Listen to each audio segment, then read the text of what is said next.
اللہ تعالیٰ نے انسان کو جو کچھ بھی عطا کیا ہے محض اپنے فضل سے عطا فرمایا ہے، اور مالک کریم نے جو بھی کسی کو دیا ہے وہ بطور امانت عطا فرمایا ہے۔ ہمارے ہاں لوگ یہ سمجھتے ہیں کہ مال کمانے میں، مال کے حاصل کرنے میں اور مال کمانے کے ذرائع اختیار کرنے میں ہمیں محتاط ہونا چاہیے۔ حلال حرام کی، جائز ناجائز کی پوری تمیز کرنی چاہیے، بڑی اچھی بات ہے۔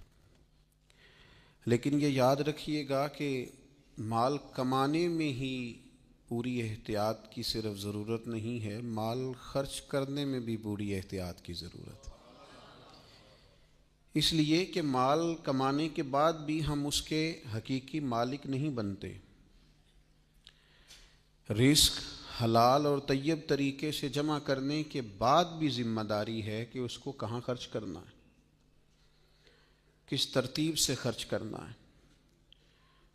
قرآن مجید فرقان حمید ارشاد فرماتا ہے کہ تمہیں کھانے پینے سے منع نہیں کرتے، لباس پہننے سے منع نہیں کرتے، لیکن اس میں اسراف سے، بے جا خرچ کرنے سے، فضول جگہ پہ لگانے سے منع کرتے ہیں۔ وَكُلُوا وَاشْرَبُوا، کھاؤ پیو، وَلَا تُسْرِفُوا، بس اسراف نہ کرو، فضول خرچی نہ کرو۔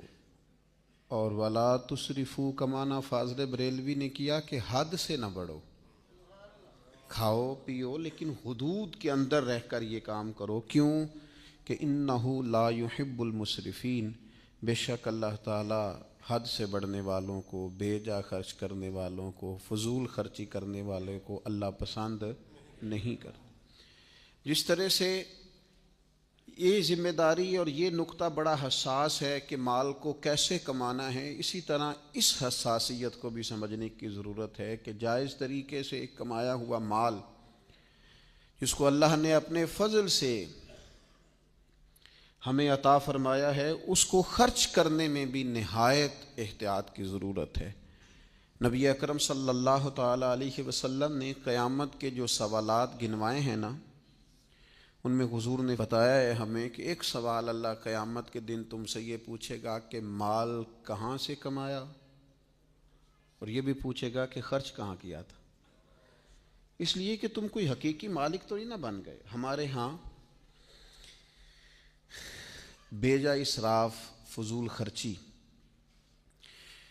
اس کے مظاہر اگر کبھی دیکھے جائیں تو وہ بھی بہت ہی زیادہ ہیں، اور اس میں سب سے بڑی جو قباحت پیدا ہوتی ہے اسراف میں اور فضول خرچی میں، وہ یہ ہوتی ہے کہ اللہ کی نعمت کی ناقدری ہوتی ہے۔ حضرت سعدی شیرازی فرماتے ہیں کہ ایک شخص بڑا مجبور ہو کر کے کسی بادشاہ کے دروازے پہ آیا تھا، تو بادشاہ نے اسے کئی مہینوں کا کھانا دیا اور اس سے بڑی محبت کی، تو اس نے سمجھا میں منظور نظر ہوں، اتنا مجھے نوازا گیا ہے۔ تو پھر اس نے اس طرح سے اسے خرچ کیا کہ ایک ہفتے میں ہی سارا ضائع کر کے جب دوبارہ مانگنے آیا تو بادشاہ اتنا ناراض ہوا کہ وہ کہنے لگا تو آج آیا ہے، آج کے بعد میرے دربار کے ارد گرد نظر نہ آنا۔ تو اس فقیر کی زبان سے نکلا کہ آپ کے تو سخاوت کے قصے بڑے معروف ہیں، اور ایک فقیر کو نوازنے سے آپ کا بگڑے گا بھی کچھ نہیں، تو آپ اس طرح کی سختی کیوں کر رہے ہیں؟ تو اس نے کہا اس لیے کر رہا ہوں کہ مجھے تکلیف یہ ہوئی ہے کہ جو میں نے تحفے تمہیں دیے تھے تم نے قدر نہیں کی، تم نے اس مال کو اس طرح ضائع کیا ہے اور اس طرح ہوا میں بکھیر دیا ہے۔ ڈھیر سارے لوگ ہیں اللہ تعالیٰ انہیں وسعت عطا کرتا ہے، وہ سمجھتے ہیں ہمارا حق تھا، ہمیں ملنا ہی چاہیے تھا۔ اللہ تعالیٰ انہیں گنجائش دیتا ہے، ان کو اللہ تعالیٰ نوازتا ہے، لیکن وہ سمجھتے ہیں کہ یہ میرا بنتا تھا، مجھے ملنا ہی چاہیے تھا۔ اس کا نقصان کیا ہوتا ہے کہ اللہ کی نعمت کی ناقدری، ناشکری ہوتی۔ قرآن مجید کا یہ اسلوب نرالا ہے، قرآن حکیم کا یہ انداز انوکھا ہے کہ قرآن مجید نے ارشاد فرمایا کہ ان المبذرین کانوا اخوان الشیاطین، فرمایا بے شک فضول خرچی کرنے والے شیطان کے بھائی ہیں۔ کیوں؟ اس لیے کہ وَكَانَ الشَّيْطَانُ لِرَبِّهِ كَفُورًا، فرمایا بے شک شیطان اپنے رب کا بڑا ہی ناشکرا ہے۔ معنی کیا ہے؟ علماء فرماتے ہیں کہ یہ جو ہے نا کہا کہ یہ شیطان کے بھائی ہیں اور شیطان ناشکرا ہے، اس کا مطلب یہ ہے کہ یہ جو اللہ کی دی ہوئی نعمت کی ناقدری کر رہے ہیں نا، یہ بھی گویا اسی طرز پر چل رہے ہیں جس طرز پر شیطان چلتا ہے، ناشکری کر رہے ہیں، ناقدری کر رہے ہیں۔ ہمارے ہاں جن لوگوں کو اللہ تعالیٰ وسعت عطا کرتا ہے، گنجائش دیتا ہے، وہ خیال ہی نہیں کرتے، وہ لحاظ ہی نہیں کرتے۔ وہ کہتے ہیں او جناب میں نے بچوں سے کہا ہے تم نے پرواہ نہیں کرنی، آپ نے غلط کہا ہے بچوں سے۔ میں نے کہا فکر نہیں کرنی، آپ نے غلط کہا ہے اپنے بچوں سے۔ میں نے کہہ دیا ہے چھوٹے بھائی سے کہ میرے ہوتے ہوئے ٹینشن لینے کی ضرورت نہیں، میاں آپ نے زیادتی کی چھوٹے بھائی کے ساتھ۔ میں نے کہا ہے آپ بات کریں پیسوں کی فکر نہ کریں، غلط کیا آپ نے۔ میں آپ کو کس طرح بتاؤں کہ جس ملک کے اندر لوگ روٹی کو شام کو ترستے ہیں، اس ملک کا یہ منظر بھی عام ہے کہ وہاں نئے ماڈل کا موبائل آئے تو ختم ہو جاتا ہے۔ جس ملک میں لوگ دوائیوں کے لیے زکوٰۃ کے فارم فل کرتے پھرتے ہیں کہ مجھے یونین کونسل والے لکھ دیں کہ میں زکوٰۃ کا مستحق ہوں اور میں کسی ہاسپٹل میں جا کے جمع کرا کے اپنا علاج کرا لوں، اس ملک کا یہ منظر بھی ہے کہ لوگ ذرا گاڑی تھوڑی پہلے لینے کے لیے نئے ماڈل کی 4-4 لاکھ روپیہ زیادہ بھی دے دیتے ہیں کہ مجھے ذرا جلدی گاڑی چاہیے۔ نبی اکرم صلی اللہ تعالی علیہ وسلم گھر تشریف لائے، ابن ماجہ میں موجود ہے، سید عائشہ صدیقہ فرماتی ہیں روٹی کا ایک ٹکڑا زمین پہ گرا ہوا تھا، کریم نے اٹھایا اور حضور فرمانے لگے عائشہ اس کی قدر کرو، رزق جس گھر سے ناراض ہو جاتا ہے دوبارہ پلٹ کے نہیں آتا، اس کی قدر کرو، اس کا خیال کرو۔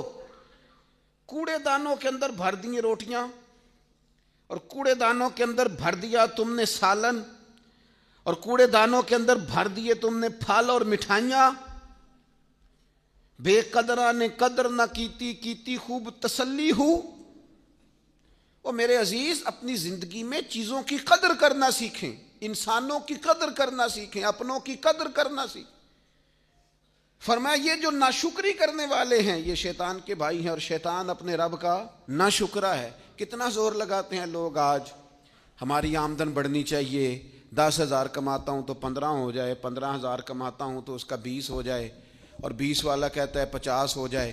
سارا زور لوگ آمدن پہ، آمدن بڑھانے کے ذرائع پہ، نئے سے نئے بزنس پہ۔ میں چھوٹا آدمی ہوں لیکن یہ کتاب و سنت کے بہت سارے ارشادات پڑھنے کے بعد میں اس نتیجے پہ پہنچا ہوں کہ اصل فن مال کمانا نہیں، اصل فن تو اس کو لگانا ہے۔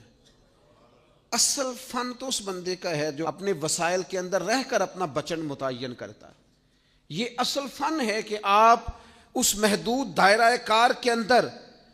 میں نے اپنے ابا جی سے ایک بات سنی تو مجھے بڑی یاد رہ گئی۔ میرے والد صاحب کہا کرتے تھے پتر دولت مند ہون دی تیری ضرورت ہی نہیں، بہت زیادہ پیسہ ہونا تو اتنا مسئلہ ہی نہیں، بنگلے کار کوٹھیاں بہت ساری چیزیں۔ وہ کہا کرتے تھے بس پتر یہ دعا منگو بوے تے کوئی قرض لین والا نہ کھلوتا ہوئے، بس جس بندے نے دینا نہیں نہ کسی کا کچھ وہ بندہ سکون میں۔ آپ کے ذمہ قرض نہیں، آپ یقین کریں وہ ان کی بات ایسی ذہن پہ بیٹھ گئی کہ واقعی اگر کبھی آپ نے کسی کا کچھ دینا ہو، کیا فرمایا نبی پاک نے؟ حضور فرماتے ہیں مقروض قیدی ہوتا ہے، یہ بیچارہ قیدی ہوتا ہے۔ فرمایا قرض دینا ہوتا ہے تو لوگ جھوٹ بھی بولتے ہیں، اوپر نیچے پیسے ہے نہیں اور مانگنے والا اصرار کر رہا ہے تو کیا کہا جائے۔ تو کہا کرتے تھے کہ اگر آپ نے کسی کا کچھ دینا نہیں، آپ کے وسائل اور ضروریات روٹین میں مینج ہو رہی ہیں، تو اگر پیسے جمع نہیں بھی ہو رہے تو آپ خوش قسمت آدمی ہیں، اس لیے کہ آپ کے ذمہ قرضہ۔ تو میرے بھائی یہ اصل حسن ہے زندگی کا۔ لیکن میں نے دیکھا ہے کچھ لوگ خوب سے خوب تر کی تلاش میں رہتے ہیں، بڑی زبردست اسکیم لڑاتے ہیں۔ وہ کہتے ہیں میں 300 بندے کا ولیمے پہ کھانا پکانا ہے اور 300 بندے کا سارا ٹوٹل کھانا ہی قرض اٹھا کے پکانا ہے، اور اس کے بعد انہوں نے مینج کیا ہوا ہوتا ہے کہ وہ 300 جو آئے گا وہ سلامی بھی تو دے گا نا، تو لہذا اس طرح کر کے وہ مینج کریں گے، وہ کوئی نہیں مینج ہوتا۔ پھر وہ ایک دن شادی ہوتی ہے اور 4 سال قرضہ اترتا ہے۔ کس نے آپ کو مجبور کیا؟ نبی پاک علیہ السلام نے تو فرمایا برکت والا نکاح ہی وہ ہوتا ہے جو نکاح کرنا آسان ہو، اس میں دشواری کوئی نہ ہو۔ اپنے اخراجات کو، اپنے معاملات کو مینج کرنا اور اس ترتیب سے اسے سیٹ رکھنا کہ جس میں کسی قسم کی کوئی دشواری نہ آئے۔ میں آپ کی خدمت میں ایک بات عرض کروں کہ دنیا میں صرف ضروریات پوری کریں، خواہشات نہیں۔ ہمارے دو قسم کے خرچے ہیں، ایک خرچے ہیں ضروریات کے اور ایک ہمارے اخراجات ہیں ہماری خواہشات کے۔ ہماری ضرورت ہے کہ 2 وقت روٹی ملے اور ہماری خواہش ہے کہ ذرا فاسٹ فوڈ بھی کبھی ہو جائے نا ساتھ، یہ ہماری خواہش ہے۔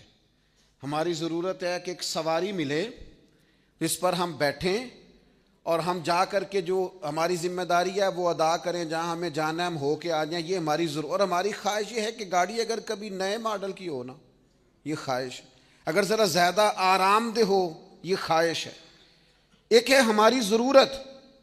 ضرورت یہ ہے کہ گھر ہونا چاہیے، گرمی سردی سے بچائے، پردہ پوشی ہو، پختہ ہو، بار بار اس میں چیزیں گرتی نہ ہوں، چھت سے مٹی نہ ٹپکتی ہو، وہ بچوں کے لیے محفوظ ہو، بس ٹھیک ہے، یہ ضرورت ہے۔ اور خواہش یہ ہے کہ کبھی کسی بڑی سوسائٹی میں ہو جائے نا، کبھی اس کے سامنے کوئی کنال کا لان بھی ہو جائے نا، کبھی ایک کونے میں گیراج بنا ہوا ہو نا، 4 گاڑیاں بھی کھڑی ہو جائیں، یہ کیا ہے؟ یہ خواہش ہے۔ اور ایک کونے میں کبھی 2-4 جھولے پڑے ہوئے ہوں نا، اور اگر تھوڑا سا کہیں پانی کا تالاب بھی میسر آ جائے تو غوطہ زنی کرنے میں بھی، یہ خواہشات ہیں۔ یاد رکھنا، دنیا میں ضروریات پوری کرو اور جائز طریقے سے پوری کرو، خواہشات انشاءاللہ اللہ قیامت میں جنت میں ساری پوری فرما دے گا۔ یہاں آپ ضروریات کی حد تک وقت گزاریں، جب جنت میں جائیں گے تو رب فرماتا ہے وَلَكُمْ فِيهَا مَا تَشْتَهِي أَنفُسُكُمْ، فرمایا جنت میں تمہیں وہ ملے گا جو تم چاہو گے، ہر خواہش تمہاری پوری کر دی جائے گی۔ لیکن یہاں صرف ضروریات تک رہو، یہاں خواہشات تک۔ میں بڑے درد سے عرض کروں گا، کبھی کبھی ملک سے باہر جاتا ہوں، پردیسیوں کی حالت دیکھی نہیں جاتی، ان کے دکھ سنے نہیں جاتے، ان کی آزمائشیں بڑی انوکھی ہیں۔ اور دنیا میں ہر کمیونٹی، ہر قوم ایک دوسرے کو سپورٹ کرتی ہے، ہمیں پاکستانیوں کو پتہ نہیں کس طرح کا بنا دیا گیا ہے، ہم جہاں بھی ہوتے ہیں ایک دوسرے کی مخالفت ہی کرتے ہیں۔ کسی ملک میں بھی چلے جائیں ہم نے لڑنا ہے، وہ خدا کے بندے قومیں تو ایک دوسرے کو سپورٹ کرتی ہیں کہ یہ میرے قوم کا ہے، اور آپ ایک تو یہ ہے کہ قوم کے ہیں، اور سب سے بڑی بات یہ ہے کہ رسول اللہ کے غلام ہیں، تو آپ کی تو سوچیں یکجا ہونی چاہیے تھی۔ بڑی سخت گیر حالت ہے بعض پردیسیوں کی، باہر جانے والے سارے لوگ سیٹ نہیں ہوتے، چند فیصد ہوں گے جن کا معاملہ ٹھیک ہو جاتا ہوگا، ورنہ بڑی تکلیف میں ہیں لوگ۔ لیکن جب غور کیا جاتا ہے نا، بہت سارے لوگوں کو، سب کو تو نہیں لیکن ایک ڈھیر ساری تعداد ایسی ہے جو ضروریات کے لیے نہیں گئی، خواہشات کے لیے گئی۔ پیچھے خواہشات وسیع تھیں، ان وسیع خواہشات کی تکمیل کے لیے لوگوں نے دیس چھوڑا اور پردیس چلے گئے۔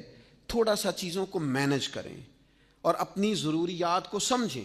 نبی اکرم صلی اللہ تعالی علیہ وآلہ وسلم نے کھانا کھانے کی اجازت دی، لیکن کھانے میں غیر محتاط ہونے سے منع فرمایا۔ بخاری مسلم میں موجود ہے، حضور فرماتے ہیں کھانا اتنا کھاؤ بس جتنا تمہاری کمر سیدھی کرنے کے لیے کافی ہے، چند لقمے کافی ہیں۔ اور فرمایا بڑا دل کرے نا پیٹ بھر کے کھانے کو تو پھر بھی کھانے کے 3 حصے کرو، ایک میں ہوا ہو، ایک میں پانی ہو، اور صرف تیسرے میں کھانا ہو، ضرورت سے زیادہ نہیں۔ ہمارے ہاں جناب کھانے کا معاملہ بہتر سے بہتر ہوٹل اور بہتر سے بہتر غذا اور جناب لذات کی دنیا، اور جناب آج یہ پک رہا ہے اور ریسیپی نہیں آ گئی اور مسالہ جات بن گئے اور کتابیں چھپ گئی، اور صبح سے شام تک سوائے کھانے پینے کے، آنے جانے کے، کس شہر میں کون سا ہوٹل کہاں ہے اور وہاں کون سی چیز اچھی پکتی ہے، یعنی 70 کلومیٹر کا سفر طے ہو رہا ہے ہوٹل تلاش کرنے کے لیے۔ او خدا کے بندے، تو کھانے پینے آیا دنیا میں؟ یہ کھانے پینے والا معاملہ تو قیامت میں ہوگا۔ وَأُتُوا بِهِ مُتَشَابِهًا، اللہ فرماتے ہیں ملتے جلتے پھل دوں گا لیکن ذائقے نرالے ہی ہوں گے ان کے۔ وہ جنت میں ملیں گے وہ کھانا، اور جی بھر کے کھانا اور مرضی کرنا، یہاں فقط کھانے پینے آئے۔ اور بعض لوگ ایسے ہیں جن کے کپڑے پرانے نہیں ہوتے، ان کا ڈیزائن بدل جاتا ہے، مجھے بتائیے شادیوں پہ جو لباس بنتے ہیں، لاکھوں کی جو خریداری ہوتی ہے، وہ کپڑے میرے خیال ہے زیادہ سے زیادہ ایک دفعہ ڈالے جاتے ہیں، اس کے بعد کوئی بندہ ڈھونڈا جاتا ہے جو ہم سے وصول کر لینا کبھی 60,000 کا جوڑا، 90,000 کا جوڑا۔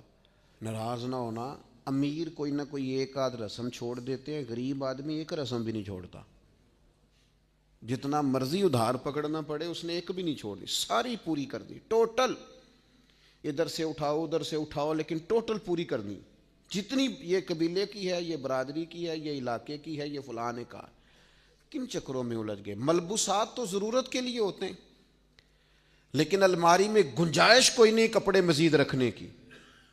لیکن لوگ ہیں کہ بازاروں کا سفر چھوڑ ہی نہیں رہے، آ رہے ہیں جا رہے ہیں، آ رہے ہیں جا رہے ہیں۔ میں اکثر کہتا ہوں 15 دن کا عمرہ کرنے جو لوگ جاتے ہیں، اگر 15 دن کے عمرے کے اندر وہ 60 کلو سامان کی خریداری کریں اور کہیں کہ وہ جناب 46 کلو تو ایئر لائن نے کہا تھا اور 15 کلو اب آپ میرا 2 کلو رکھ لیں گے، آپ میرا 3 کلو رکھ لیں گے۔ بازار گھومنے آئے، یہاں تجارتیں کرنے آئے ہو، اللہ کے گھر میں حاضری دو جس کام کے لیے آئے ہو۔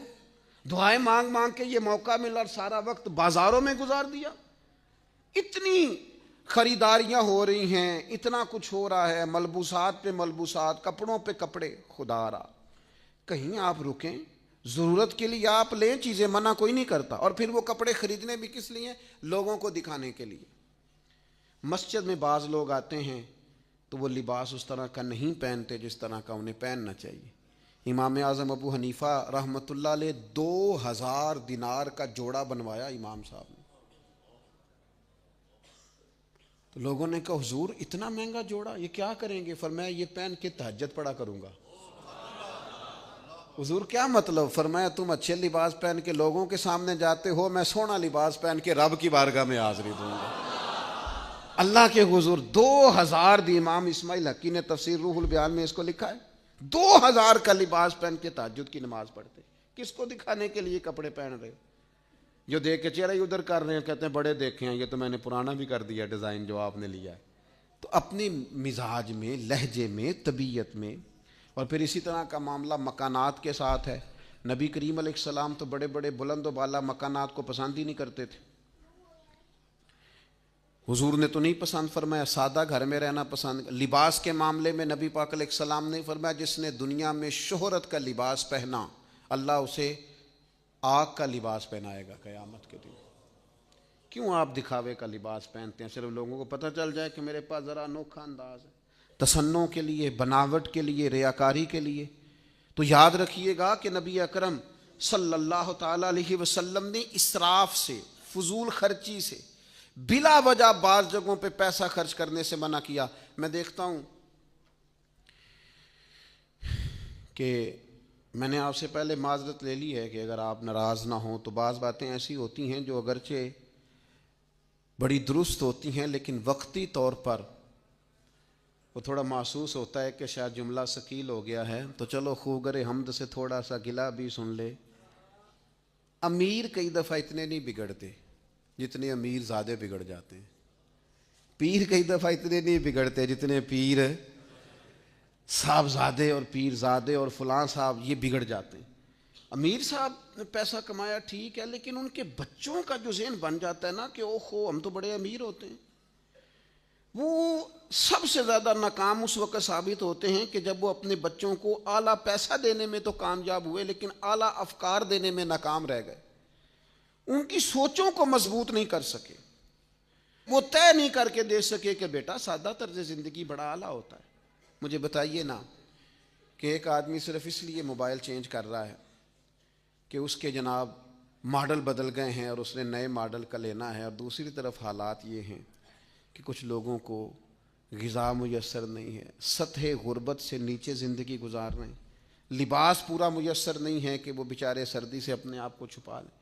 اپنی آنے والی نسل کو اس طرح کا مزاج دیں، ان کو اس طرح کا سمجھائیں کہ وہ کفایت شعار ہو۔ میرے ایک دوست ہیں، کم و بیش کو 13-14 سال سے میری ان سے دوستی، ایک چھوٹی سی وہ دکان کرتے ہیں۔ میں نے زندگی میں کبھی اس شخص کو نہیں دیکھا کہ اس نے کبھی آ کے کہا وہ حالات بڑے خراب ہیں۔ میں نے ایک دن پوچھا، میں نے کہا یار لوگ کیا ہی دیتے ہیں؟ تو آپ کہنے لگے جی میں نے شروع سے اپنے بچوں کو اور گھر والوں سے کہا تھا کہ جو میرے پاس ہے اسی میں جینا ہے، اس سے آگے نہیں بڑھنا آپ۔ یہی اللہ تعالیٰ کا ہمارے حق میں فیصلہ ایک کرم ہے اور اسی میں ہم نے زندگی گزار دی۔ کہنے لگے ایک تو میں کسی اسکیم کا حصہ نہیں بنتا، اور ایک سادے کپڑے پہن کے مجھے کبھی شرمندگی نہیں ہوتی، اور ایک یہ کہ مجھے جہاں بھی کہیں بٹھا دیا جائے میں اپنے آپ کو کمزور نہیں سمجھتا۔ میں نے یہ طے کر لیا ہے کہ وہ مجھے کیوں نہیں پسند جو رب نے میرے لیے پسند کیا ہوا ہے، میں کسی کو دیکھ کے کیوں للچاؤں۔ یہ طرز زندگی، مضبوط طرز زندگی، یہ افکار، یہ مضبوط افکار ہیں۔ آپ تھوڑا سا چیزوں سے باہر آئیں، اسراف، فضول خرچی اور یہ ساری چیزیں۔ پھر میں دیکھتا ہوں کہ اگر کوئی شخص تھوڑا بہت چیزوں میں بچتا بھی ہے تو وہ بعض ایسی چیزوں کا خیال نہیں کرتا جس کا اسے اور بھی خیال کرنا چاہیے۔ اگر آپ کے گھر میں پانی کھلا آتا ہے تو آپ کبھی اپنے ہی ملک میں سفر کر کے دیکھیں، بعض جگہیں ایسی ہیں جہاں پینے کو پانی نہیں ملتا، تو آپ کو اللہ تعالیٰ نے عطا کیا ہے تو آپ ضائع کر رہے ہیں۔ وہ ٹوٹی اگر کسی جگہ سے لیک ہو گئی ہے اور اس میں پانی کے قطرے بہتے جا رہے ہیں تو کہتے ہیں کوئی حرج نہیں، کل پرسوں ٹھیک ہو جائے گی۔ آپ اگر کوئی چیز آپ کو وافر مل گئی ہے، اللہ کے فضل سے زیادہ ہو گئی ہے، تو آپ کو قدر ختم ہو گئی ہے۔ نبی اکرم صلی اللہ تعالی علیہ وسلم کو اگر برتن بھر کے پانی دیا جاتا تھا تو چوتھے حصے سے وضو کر لیتے تھے۔ رسول پاک صلی اللہ تعالی علیہ وسلم نے یہاں تک تاکید فرمایا اگر تمہارے گھر کے سامنے نہر بھی ہو تو پھر بھی میں تمہیں اجازت نہیں دیتا کہ تم وضو کرتے وقت پانی ضائع کرو، استعمال کرتے وقت پانی کا ضیاع کرو۔ نہر بھی چل رہی ہو تو پھر بھی محتاط طریقے سے تمہیں پانی استعمال کرنا ہے، تمہیں اسراف کرنے کی اجازت نہیں ہے، فضول خرچی کی تمہیں اجازت۔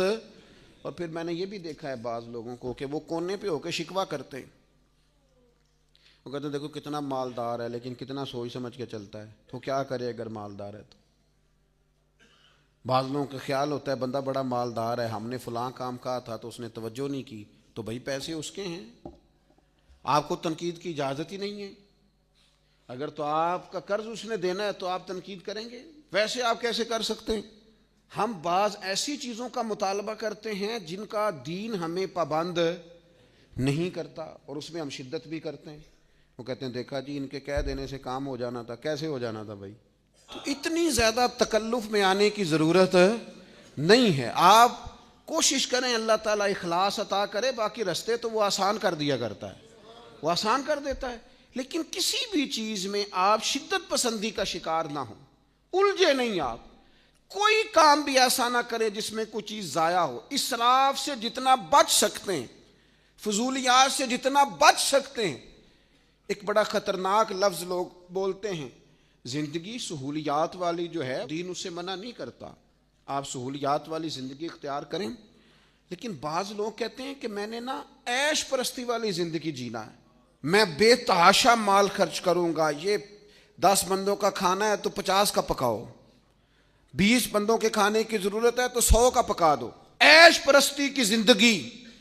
مسند امام احمد بن حنبل میں ایک روایت ہے، اس کے لفظوں میں جو گہرائی ہے، جملوں میں جو حسن ہے اور سمجھانے کا جو انداز کریمانہ ہے۔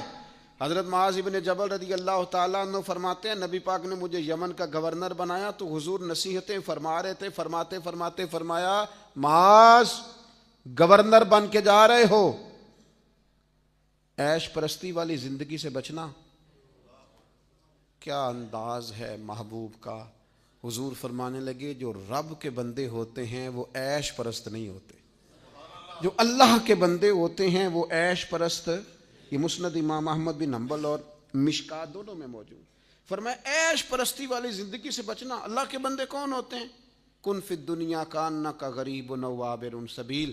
فرمایا دنیا میں یوں رہنا جیسے مسافر رہتے ہیں، جیسے راہگیر رہتے ہیں، وہ لوگ جو تھوڑی دیر کے لیے کہیں رکیں، اس طرح کی زندگی حضور نے پسند فرمائی۔ ہم کن چیزوں میں الجھ گئے؟ ہم اپنی خواہشات کو تھوڑا روکیں، اور جب دل تڑپ کر کسی چیز کی خواہش کرے تو اسے کہیں کہ تم کدھر نکل رہا ہے، تو مدینے والے کا غلام ہے، یہ چیز تیرے اندر پیدا کیسے ہوئی؟ جو محب ہوتے ہیں وہ تو محبوب کے پابند ہوتے ہیں۔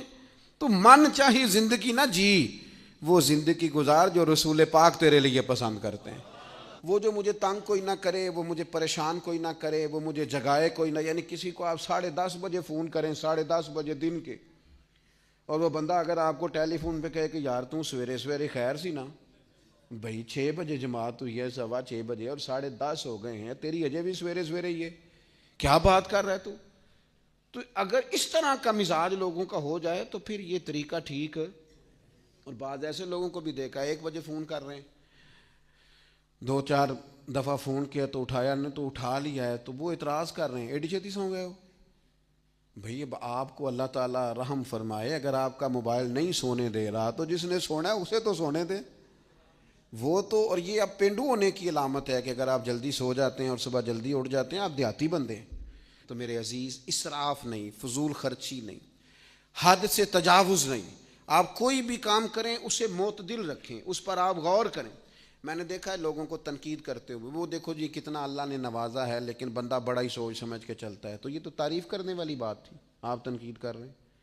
اللہ کا بڑا انعام ہے لیکن وہ شخص جو ہے نا، وہ بعض چیزیں جو ہیں ان میں بڑی وہ سختی کرتا ہے، تو بھئی یہ تو تعریف والی بات تھی۔ ہاں، بخل اگر کرتا ہے تو پھر مذموم ہے، کنجوسی کرتا ہے جہاں خرچ کرنا چاہیے نہیں کرتا تو پھر بات زیادتی والی ہے، لیکن اگر وہ سوچ سمجھ کے چلتا ہے، اسراف سے بچتا ہے، تو یہ تو تعریف والی بات تھی۔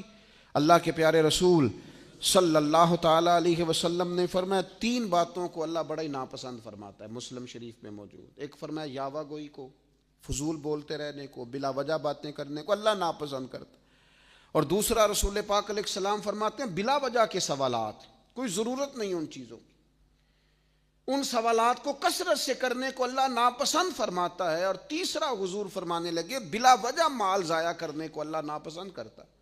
خدا نے تجھے اپنی رحمت سے دیا اور تو ضائع کرتا جا رہا ہے، لٹاتا جا رہا ہے۔ تجھے اللہ نے اگر اپنے فضل سے دیا ہے تو اب کرنے کا کام یہ ہے کہ تو اس میں احتیاط کر، تو اس چیز کو سمجھ۔ ہمارے پاس جو کچھ بھی ہے نا میرے دوستو، یہ ہمارے رب کی طرف سے ہمارے پاس امانت ہے، امانتوں کو کبھی بھی ضائع نہیں کرتے۔ اللہ کا فضل ہے ہمارے پاس، اگر کچھ ہے تو مجھے بتائیے فضل کو ضائع کر دیا جاتا ہے؟ بغیر سوچے سمجھے لٹا دیا جاتا ہے؟ ہاں، اگر آپ راہ خدا میں سخاوت کریں، اللہ کی رضا کے لیے غریب پر، مسکین پر خرچ کریں، اللہ کے کمزور بندوں پر خرچ کریں، تو پھر نبی پاک علیہ السلام نے حضرت اسماء سے کہا تھا تو رب کے رستے میں بغیر گننے کے دے، اللہ بھی تجھے بغیر گننے کے عطا فرمائے۔ لیکن اپنی ذاتیات پر فضولیات کا دروازہ کھولنا اور بلا وجہ لٹاتے جانا، خرچ کرتے جانا۔ میرے ایک دوست ہیں، وہ بڑی زبردست بات کیا کرتے ہیں ہمارے ایک تیسرے دوست کے بارے میں۔ وہ کہا کرتے ہیں یہ ہمارا سنگی جو ہے نا، اس کو کبھی کہنا کہ راہ خدا میں فلاں کام کرنا ہے تو کہتا ہے یار دعا کر آج کل ہاتھ بڑا تانگ ہے، لیکن کہتے ہیں اگر اس کو میں یہ بتاؤں نا فلانی جگہ پلاٹ سستا مل رہا ہے تو پھر اس کا ہاتھ بڑی جلدی کشادہ ہو جاتا ہے، اور اگر اسے میں کہوں نا کہ وہ فلاں جگہ ایک چیز میسر آ رہی ہے اور ذرا تیرے والی ہے اور نرخ بڑے سستے ہیں، تیرا کام بن جائے گا، تو یہ آسانی میں آ جاتا ہے۔ تو آپ کوشش فرمائیں کہ اسراف اور بالخصوص آنے والی نسل کو اس کا پیغام ضرور دیں کہ عیش پرستی والی زندگی، عیش کوشی والی زندگی۔ مجھے بتائیے ایک شخص کہتا ہے میں نے بہت کھانا ہے، تو کتنا کو کھا لے گا؟ 100 روٹیاں کھا سکتا ہے ایک وقت میں؟ کیا کر لے گا مسئلہ؟ تو اپنی زندگی کو اسی دائرے کے اندر رکھیں جو اللہ تعالیٰ نے ہمیں عطا فرمایا۔ حضرت سیدنا امام جعفر صادق رضی اللہ تعالیٰ عنہ اہل بیت اطہار کا بڑا نام ہے، اور حنفیوں پر اس لیے ان کا بڑا احسان ہے کہ امام اعظم ابو حنیفہ ان کے شاگرد ہیں۔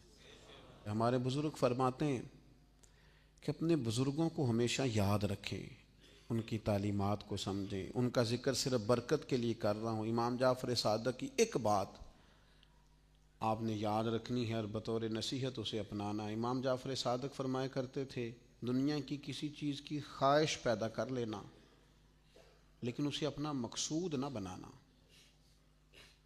خواہش پیدا ہو گئی کسی عہدے کی، پیسے کی، تو خواہش کسی وقت اگر پیدا ہو بھی جائے تو مذموم نہیں، لیکن اگر رب دے دے تو فضل ہے، نہ دے تو کسی الجھاؤ کا شکار۔ وہ حضرت صاحب تھے نا کرما والا شریف والے، تو وہ دعا پتہ کس طرح مانگتے تھے؟ کہتے تھے یا اللہ جو میں منگیا وہ دے دے، تے جے او بہتر نہیں تے پھر جو تو بہتر سمجھنا وہ کر دے۔ تو امام جعفر صادق رضی اللہ تعالیٰ عنہ فرمایا کرتے تھے طلب پیدا کرنا تو برا نہیں، لیکن اس کو مقصد بنا لینا اور نہ ملنے پر پریشان ہونا یہ مومن کی شان نہیں ہے۔ اللہ ان کے درجات کو بلند کرے۔